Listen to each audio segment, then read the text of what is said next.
I made the scariest and most powerful decision of my life and had bariatric surgery. And today I am celebrating 6 years of transformation, healing, and growth. So if you're watching this because you're curious about gastric sleeve before and after transformations, or if you're in the process right now, or you feel like you've gotten stuck since your surgery, you're in the right place. Today, I am answering your real, raw questions, from hair loss to transfer addiction to autoimmune conditions, and yes, how this whole thing compares to the world of GLP-1s. This video is an annual tradition that on my Surgiversary, I answer your questions, and it's one of my absolute favorite ones to film. Welcome back to Weight Loss Surgery Video Information. I'm your host, Chelsea, your Bari Godmama, and I hope you will subscribe if you are looking for content on weight loss surgery before and afters, bariatric support, travel, mamahood, Disney, and magic. This is the channel for you. Please subscribe. And I know you've seen me in this dress before, but I specifically chose this dress because of the brand. This is a Lilly Pulitzer dress. And when I was 1 year out of surgery, my first goal, clothing-wise, was to wear this brand, was to walk into our local Lilly Pulitzer store, which sadly no longer exists on Falmouth's Main Street, and buy a dress. So I'm kind of honoring her vision by doing so. You asked me these questions here on YouTube in the comments. I went through comments of almost all of my weight loss surgery videos and pulled ones which hadn't been answered yet. And I took some of those comments and saved them for future upcoming videos in August. So make sure you're subscribed. And I posted an Ask Me Anything box on Instagram so that you could ask whatever questions. So these are going to range in topic. To the questions. All right, let's dig in. Question number 1. Have you had any skin removal? Nope. I haven't had any skin removal yet. If you had asked me this question 5 years ago, when I made the video on excess skin, I would have told you that no, I would never consider skin removal surgery. Now hear me out as to why. So much of this choice is based on what insurance will and will not cover. What I was told by my surgery clinic is that skin removal needed to be deemed medically necessary, meaning you had to prove that your excess skin was causing pain, rashes, or worse in order for insurance to cover it 100%. And when doing so, they did a medically necessary surgery. I was shown that for like this type of skin removal, right, these affectionately known as bat wings, they were going to cut you from wrist all the way down to remove that skin, and then you have a limb long scar. The tummy medically necessary procedure was that they cut you 360 degrees around and then loop, suck your skin down. That also removes your belly button. I didn't realize how attached to my belly button I was until I heard this. So that was the free or medically necessary insurance covered option for plastic surgery, where you have minimally invasive scars and surgery. That is an out-of-pocket cost. Loose skin is definitely something that comes with any type of massive weight loss. I have lost over 120 pounds in my 5'2.5", 5'3" on a good day body. So yeah, there's excess skin here, and I want to normalize that. For me, my excess skin where I have the most is definitely on my thighs. I wear this right now like a badge of honor. Like, look what other skin existed prior to my weight loss. I've gone through it. I see other women who have it too, and it's like this secret society, our little sisterhood of massive weight loss excess skin. It's part of my weight loss surgery journey, and for now, I have chosen to keep it. That being said, this decision is a deeply personal one for your before and after bariatric surgery transformation. It may look different from mine. And that is okay. I'm not saying I won't ever do this, but if I am going to pay out of pocket for a surgery in the upcoming near future, it's not going to be this one. I have other options that I would like to pursue. More on that in future videos. So you know what to do. Subscribe. Psst. Question number 2. Transfer addiction, post-weight loss surgery, the signs, support from who, etc. Oof, this one hits hard. Transfer addiction after bariatric surgery is real. When food was used to be the coping mechanism, the numbing agent, and it's no longer accessible in the same way. And that means that other things can sneak in. For me, it showed up as shopping, screen time, and control issues, which all of those things, one on their own, I have worked on healing, and the control part comes with much deeper roots that I found. I did an entirely dedicated video where I talk all about transfer addiction, and I will leave that linked here for you because I think this topic deserves more space than just a few minutes of a quick Q&A. And I hope if you are the person asking this question, or if transfer addiction is something you're worried about, that that's a video you'll watch as well. If you are new to hearing this term, transfer addiction is the process by which the food addiction, which has existed up until surgery, then transfers to another form of addiction. And that can be really sneaky because it's not always obvious. You cannot white knuckle your way through this journey. You do need support. If this is a worry for you, and honestly, no matter who you are, I think because of the unspoken challenges of weight loss surgery, everyone needs support. Whether you find that in a group setting, a therapist, a coach, you need someone who is an ally, who's gone before you in your corner to help you normalize what you're going through. Transfer addiction is most likely to crop up within that first year of surgery, when you realize that food can no longer be used as that numbing agent. So it's something to look for within your own post-op experience. Typically, this is going to happen when you are stressed because your cues, your triggers are not going away simply because you've had surgery. So how do you cope with those when it used to be food? What are your other mechanisms in place at this point? And I want to give a specific word of warning about alcohol. And I'm saying this to you judgment-free as someone who has reincorporated alcohol back into their lives post-op. Alcohol is a sneaky transfer addiction because it won't look like traditional alcoholism. It will simply look like you are drinking socially, because likely you are. But remember, the rule of a post-op tummy, whether it's VSG or a bypass, is that one drink equates to 3 drinks because you no longer have the same amount of hormone receptors in your tummy to absorb the alcohol that's there. So some questions for you to think about. 1, do you want to reincorporate alcohol back into your life? I waited 10 months. I was supposed to wait 12, and then the pandemic hit. Don't judge me.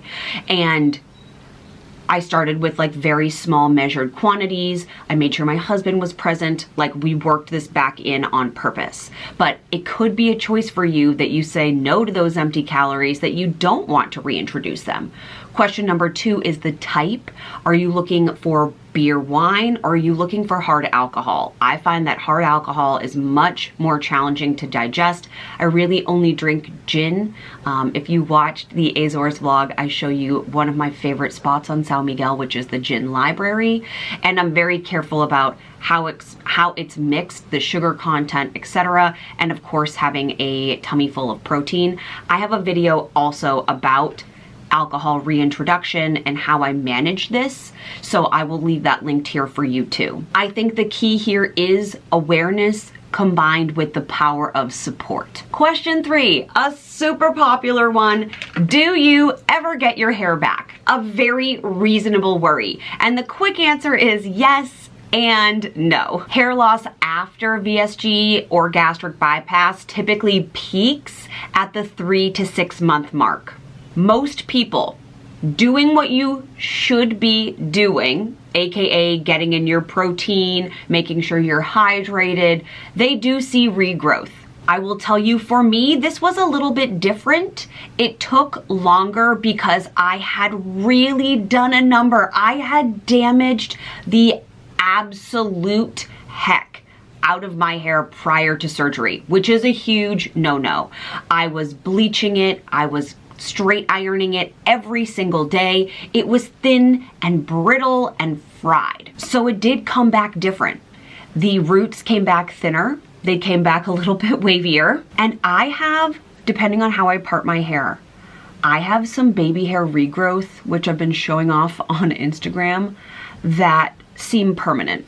Like, I asked my hairstylist when I was there getting it trimmed, could you tell me if this is just regrowth, frizz, or breakage? And she said typically breakage happens like from the ears down, from tight ponytails, which I don't really do, though I do love a slick back bun in the summer where I am oiling my hair, but I do that in a scrunchie so it's not as tight.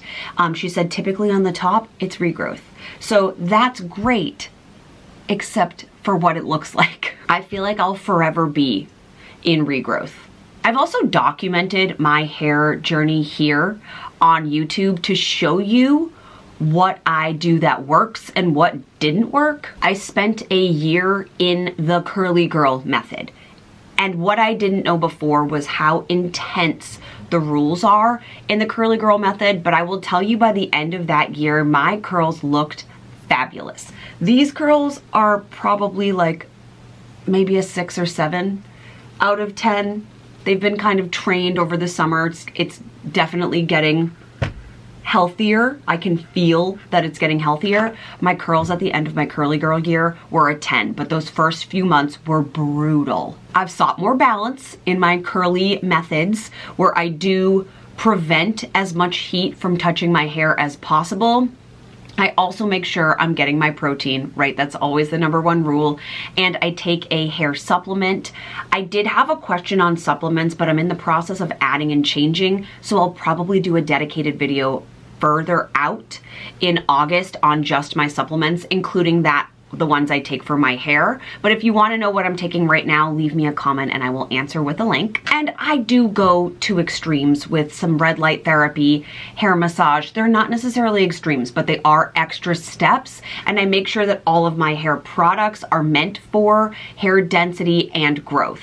And since surgery, I've done a much better job taking care of my hair in terms of having regular appointments for trims and maintenance instead of going twice a year, having it bleached, and then expecting it to be healthy for the rest of the year. I would still take these baby hairs, these forever little sticky uppies, over the inflammation and brain fog that I experienced before surgery. The key is being prepped on how to lose the least amount of hair possible after surgery. That will put you in a good spot. Question number 4. Will you have another coronation open soon? This Jen is struggling like the Jen in your story. This Jen must have gone to my free masterclass where I talk about one of my former clients, Jen, and her really mean girl mindset. Jen, I will tell you that this question made me emotional. I want you to know that you are seen. The Jen who is struggling right now is exactly why I built the Coronation. There's this belief that being post-op is the finish line through the journey of obesity to health. But in reality, the post-op life is just a new chapter where you have to learn, adapt, grow, and heal into becoming the best version of you. And by the way, the best version of you, she's happy. And it's not just because she lost weight. She's happy because she's fixed her mindset. She's healed her relationship with food. She's addressed her inner child. She's holistically happy. Sometimes the hardest part of weight loss surgery is after surgery. So Jen, I do have some good news for you. If you, like Jen, are looking for support, strategies, mindset shifts for the person who's gone before you to implement wisdom and knowledge for community, the Coronation, the actual group coaching, isn't open yet, but the waitlist is. We open the Coronation again toward the middle to end of August. It's a 12-week small group support coaching system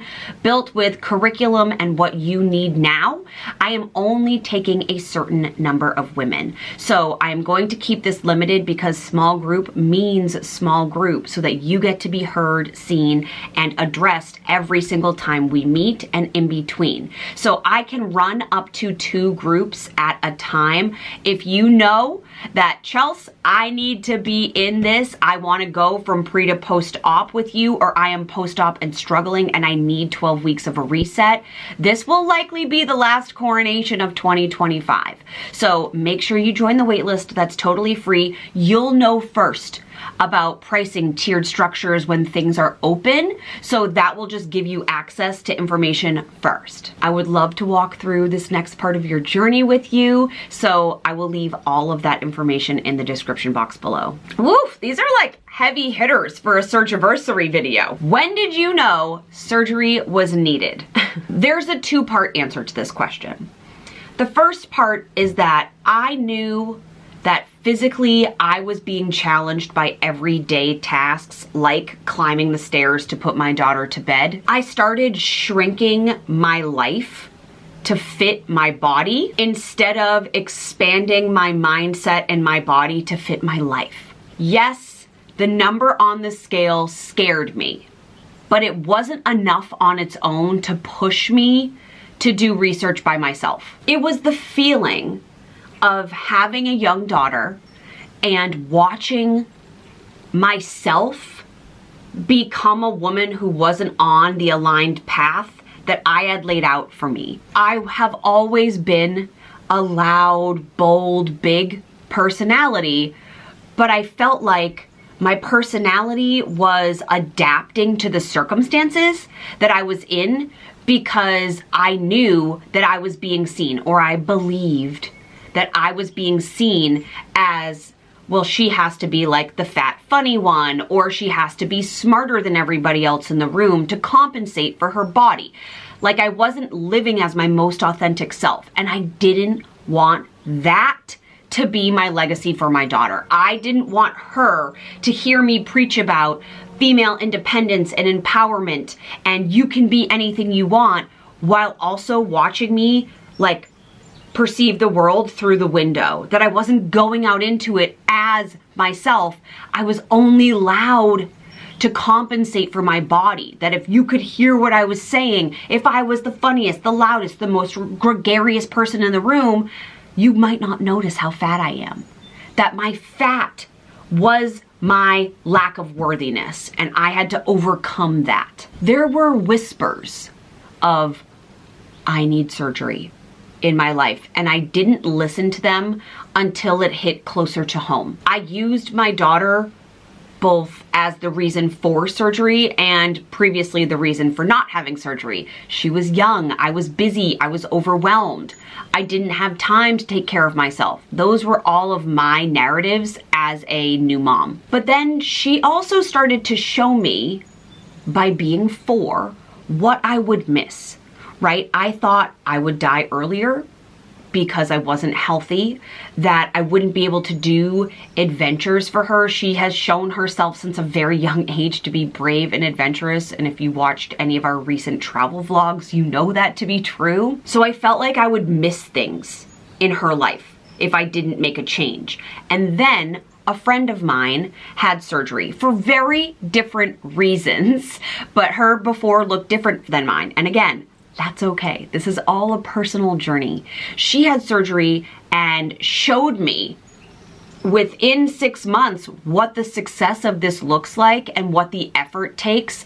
And I was like, okay, having surgery is hard, but it's harder to be fat. And then my aunt, my godmother, who I've talked about here before, she was visiting Cape Cod, her hometown. We were on the beach in a circle of all women, and she had had surgery, and she was raving about it. And then she said to me, Chelsea, this could be something that works for you too. And initially, I was so offended. Like, I'm not fat enough for this. How dare you? I could just go on a diet and lose this weight. Like, also, Chelsea, girl, you've been doing that for years. No, you couldn't. I heard these whispers. They were getting louder. I decided to go to an info session where surely I would be proven correct. I was not fat enough to be there. What I found out in that info session is just because I had been avoiding my body didn't mean that my body hadn't grown. Didn't mean that my body was not able to use surgery as a tool. So that's how I knew. I knew based on my gut feeling. I knew based on my body symptoms that my arthritis would only get worse, and people started talking to me directly about it. I believe in a universal energy, and if you don't hear the whispers, they just get louder. And I think that's probably true regardless of what you choose to believe. My guess is that if you're asking this question, you probably know it's time to hit an info session. Oh, good. Yard work started outside. Question 6. Not to be rude, fine, but why would anyone have weight loss surgery when GLP-1s are available? Is there a difference in results? I love this question and I get it a lot. It's not rude at all. It's curiosity driven. Let me give you some information. We're gonna close the window. GLP-1 medications can be amazing tools. I talked about them in detail in this video because I get this question so often. Is bariatric surgery dying because GLP-1s are available? Which has better results? What are the long-term effects? So I go into all of the nitty-gritty in that video. But the truth is that bariatric surgery isn't just about weight loss. It's so much more than that. It's about a metabolic reset, inflammation reduction, and hormonal regulation. And for me, and for so many of my students and clients, it's about the emotional healing too. There's absolutely no shame in either path, but just know that they're not the same. Even now, with the access to GLP-1s, I would still choose bariatric surgery. Often, you can combine the two for a lifelong path, meaning that you've been post-op for so long and that perhaps you've seen weight regain and you've used strategies and tips. With my clients, we obviously explore all the non-medicated options first, and then that's something to inquire about with your surgery clinic.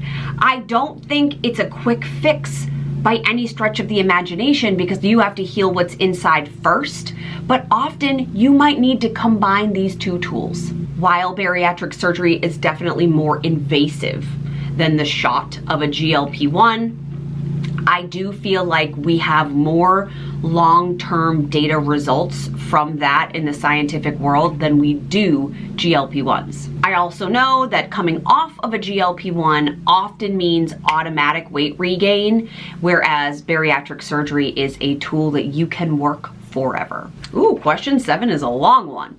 Hi there, I have rheumatoid arthritis and will have gastric sleeve surgery in July. So already has had surgery at the time of this video coming out. Can you tell me if you were on medicine for arthritis before surgery? I have some concerns about the surgery having this autoimmune condition and I'm afraid that it can get worse. I am on biological treatment for it. Thank you for your videos. They're helpful for getting ready for surgery. Well, thank you for your comment. And I hope, even though this is after the fact, that it's still helpful for you. So no, despite having arthritis, I was not on any biologic treatments before surgery, but I completely understand the fear that comes with a diagnosis like rheumatoid arthritis. So here's what I've learned, is that after bariatric surgery, many people, including those with autoimmune conditions, see a reduction in inflammation. I also learned that excess adipose tissues, that's fat, create an inflammatory response. So in general, the more fat you carry, the more inflammation you're going to have. I know that is medically really baseline information, right? If you are a nurse, doctor, surgeon, etc., you're like, wow, that's ridiculously simplified. Yes. I want to be clear that this does not mean that surgery treats RA, but for some, and those who I've worked with, it can create fewer and more spaced out inflammatory responses. So you would be having less episodes of inflamed RA. This is all super individual, and because you were on biological treatments or potentially immunosuppressants, I am hoping that you worked with your rheumatoid arthritis doctor, your rheumatologist, and or your surgery team to figure out a plan that works best for you. With my clients and students who have struggled with something similar, or I actually have two that struggled with the exact same thing post-op, we came up with scripts and questions to ask the surgical team and rheumatologists for a flare management plan post-op. You're not alone, and the fact that you're already asking such thoughtful questions at the time that you were pre-op suggests to me that you're a great advocate for yourself and that you've taken care of this and will do very well post-op. I am going to stop the questions there because I think this video is already trending toward just a little bit long. 6 years later, my life looks radically different. But I also want to be clear that what I thought before was that we were doing this for those bariatric surgery before and after transformation photos ended up being a journey of emotional healing. This has been about reclaiming my life and finally feeling like that version of me that I had pictured so clearly in my mind since I was a child. I always knew she was in there. What I didn't know is that simply by losing weight, I wouldn't automatically become her, that I had to work to get to her.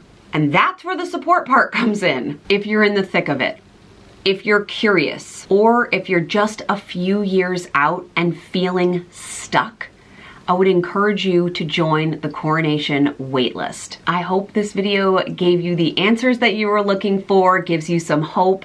Let's not do this alone, okay? I love you. Thank you so much for being here to celebrate my 6th year surgiversary with me. If you have further questions, please put them in the comments. I hope to see you on the waitlist so we get to hang out together in real life. I love you. I will see you same time, same place next week. Goodbye, my bariatric warriors.